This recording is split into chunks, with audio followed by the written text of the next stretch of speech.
దాసరి విజ్ఞాన్ గారు దుల్కర్ సల్మాన్ నటించిన కాంతా cinema trailer release అయింది. సో ఎట్లా ఉంది ట్రైలరు? ఆ ట్రైలర్ని చూసి సినిమా అంచనా వేయొచ్చా? యాక్చువల్గా తెలీదు ఈ మూవీ ఎప్పుడు షూట్ చేశారో ఏంటో నిజంగా తెలీదు. నేను శ్రీనగర్ కాలనీ మీద పోస్టర్స్ చూసా. ఒక అమ్మాయి చెప్పింది నీలాగే యాంకర్, సార్ ఇదేదో ట్రైలర్ వచ్చింది చూడండి అని.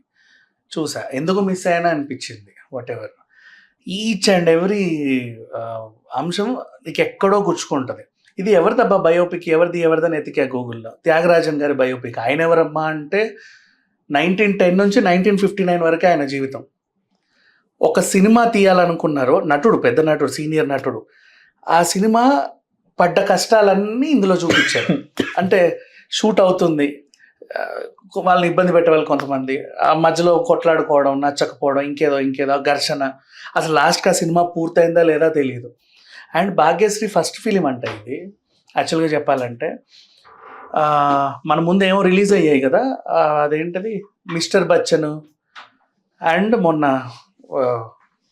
కింగ్డమ్, ఇలాంటి సినిమాలన్నీ రిలీజ్ అయ్యి ఇప్పుడు రామ్తో చేస్తుంది.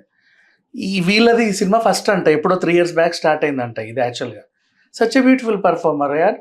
ఆ ఫస్ట్ సినిమాలో నాకు ఏం అనిపించలేదు. మిస్టర్ బచ్చన్ అసలు ఆమె ఎందుకు ఉందో తెలియదు అన్నట్టు ఉంది. పెద్దగా యాక్ట్ చేసింది లేదు, ఎక్కువ సాంగ్స్కి పరిమితం అయిపోయింది, ఓ ఐటమ్ గర్ల్ లా చేసింది. కింగ్డమ్కి వచ్చేసరికి కొంచెం సెటిల్ పర్ఫార్మెన్స్ అనిపించింది. ఈమె నేర్చుకుంటుందేమో అని నేను ఇది చూస్తే ఓహో ఇప్పటికి నటన నేర్చుకుందా అన్నాను. కానీ ఇది first cinema. And black and వైట్లో దుల్కర్ సల్మాన్ ఆల్రెడీ మహానటిలో చూసాం. సో మేబీ ఈ క్యారెక్టర్కి ఆయనే సూట్ అయ్యాడు అనిపించింది. రెట్రో లుక్లో హీఈస్ వెరీ గుడ్. ఇంకా రానా ఉన్నాడు దీంట్లో. రానా ఆఫ్టర్ లాంగ్ టైం చూస్తున్నాం, ఎందుకంటే సంక్రాంతికి వచ్చే సినిమా పరాశక్తికి అందులో ఉన్నాడు రానా. ఆఫ్టర్ లాంగ్ టైం కనబడ్డాడు అంటే దీంట్లో the powerful role. Next Samuthirakani ఉన్నాడు, ఇంకా బోల్డంతమంది ఆర్టిస్టులు ఉన్నారు. ఇట్లాంటి సినిమా ఇంత రేర్గా వచ్చిన సినిమా ఇప్పుడు వచ్చింది. ఆ డైరెక్టర్ ఎవరబ్బా ఇంతమందిని కన్విన్స్ చేశారంటే గతంలో 2 సినిమాలు చేశాడు. ఇది ఇంకొకటి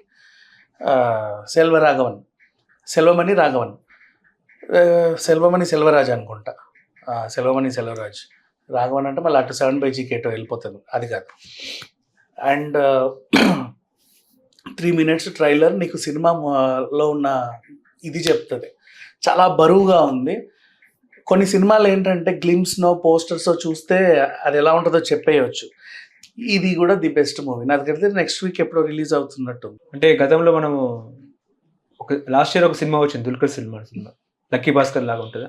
లక్కీ భాస్కర్ కానీ మహానటి కానీ ఇవన్నీ చూసుకుంటే రెట్రో లుక్ థీమ్. మధ్యలో రెట్రో లుక్లో కూడా 2-3 సినిమాలు చేశాడు.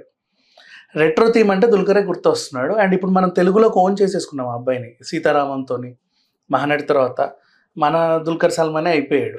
అరవ ఫ్లేవర్స్ ఏవి లేవు, అందరు తెలుగు నటులే ఉన్నారు, మన రోజు చూసే నటులే ఉన్నారు. సముద్రకని ఉన్నా కూడా మనం చూసి అలవాటు అయిపోయిన నటుడు ఆయన. ఈ మధ్య ప్రతి సినిమాలో ఉంటున్నాడు కదా.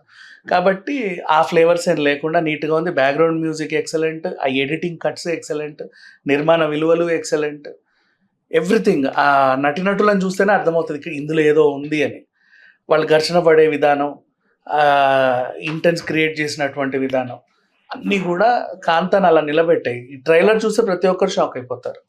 సడన్ సర్ప్రైజ్ అది, అటు ఎట్లా వచ్చిందో కూడా తెలియదు. ఈ మధ్య ఏంటో అన్ని సడన్గా వస్తున్నాయి. హలో, తెలుగు రాజ్యం ఛానల్ చూస్తున్నారా? సామాజిక రాజకీయ జీవన చిత్రణే తెలుగు రాజ్యం. అతిశయోక్తులు అసత్యాలు ఉండవు. రాజకీయ కోణం కాదు, ప్రజా కోణమే కొలబద్ద.